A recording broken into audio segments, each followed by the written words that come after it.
ছেলেমেয়েরা ঘর বাড়ি এলোমেলো করে রাখে। ছোট্ট একটা ঘর,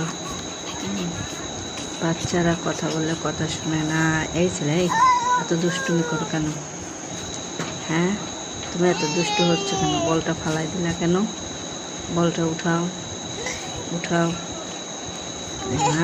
মা করতেই থাকে। এমনি ঘরে জায়গা বসে নাই, বাচ্চা কাচ্চা বুঝে না, নাই বাড়ি ঘর দূর, তার উপর আবার নোংরা করে রাখে বাচ্চারা। সারাদিন এ কাম ও কাম করতে করতে ক্লান্ত হয়ে যায়। এখন ঘর দূর গুছাবো, পরিষ্কার করবো।